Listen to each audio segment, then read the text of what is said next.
नमस्कार मंडळी, आपल्या सर्वांचं पुन्हा एकदा स्वागत आहे VRN स्टुडिओमध्ये.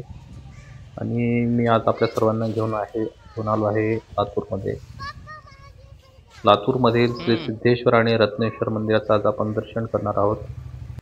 लातूर ह्या गावचं नाव लटलूर किंवा जिथं लाटा येतात अशा अर्थाने या गावाचं नाव आहे. म्हणूनच इथलं जे ग्रामदैवत आहे श्री सिद्धेश्वर आणि रत्नेश्वर किंवा रत्न जे मिळाले ते समुद्रातून मिळाली असं एक आपण ऐकत असतो. म्हणून लटलूर किंवा लातूर समुद्र आणि रत्न असं रत्नेश्वर असा काहीतरी ऐतिहासिक संदर्भ असावा अशी मी काही ठिकाणी माहिती वाचली होती. अशा एका ऐतिहासिक ठिकाणी आपण आज आलेलो आहोत आणि अतिशय सुंदर असं हे मंदिर आहे. लातूर हे अगदी सोलापूरपासनं 120 किलोमीटर अंतरावर आहे. तुम्ही तुळजापूरमध्ये आला तर तुळजापासून एक 70 किलोमीटर आहे.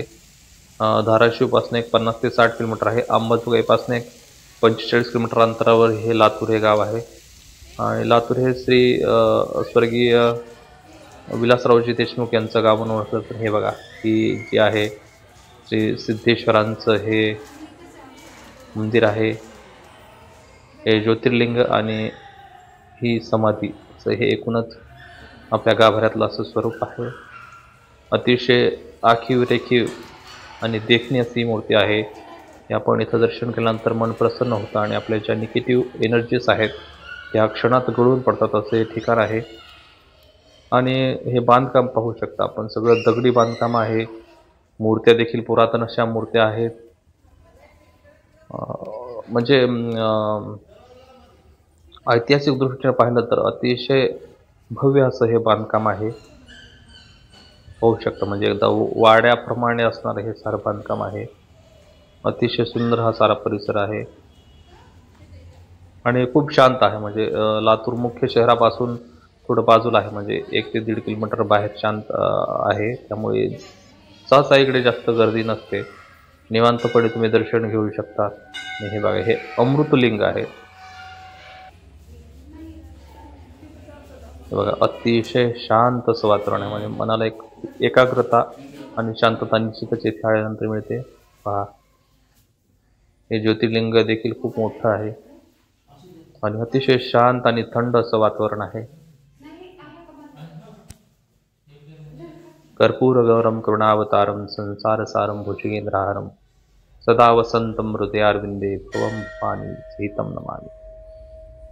पाहू शकता किती सुंदर अशी मूर्ती आहे आणि ही जुन्या काळातील आहे, म्हणजे नवीन मूर्ती नाही. पाहू शकता भव्य असं हे सारं मंदिर आहे. दगडी बांधकाम आहे पूर्ण आणि भव्य असा नंदी विराजमान आहे सभागृहाच्या पुढच्या बाजूला.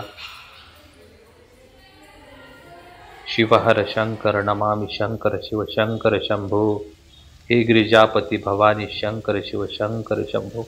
आणि हे बाहेरच्या बाजूला जे आहे हे श्री रत्नेश्वरांचं मंदिर आहे. म्हणजे आतल्या बाजूला श्री सिद्धेश्वर आणि बाहेरच्या बाजूला श्री रत्नेश्वरांचं मंदिर आहे.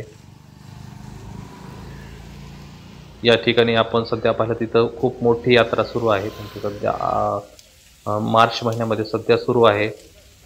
आणि इथे बघा एक संगम होत, म्हणजे बघा भग्न झालेली मूर्ती आहे.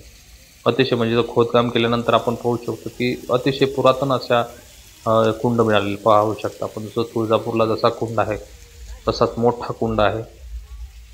मी थोडं आत जाऊन पाहिलं की कशा पद्धतीचे हे बांधकाम आता, म्हणजे सध्या जे आपलं बांधकाम दिसतंय त्याच्या खाली जरी पाहिलं, म्हणजे खोदकाम केल्यानंतर खाली पाहिलं तर खाली देखील एक वेगळं दगडी बांधकाम या ठिकाणी आपल्याला पाहिलं. चला मित्रांनो, अशाच नवनवीन व्हिडिओसाठी आपल्या चॅनल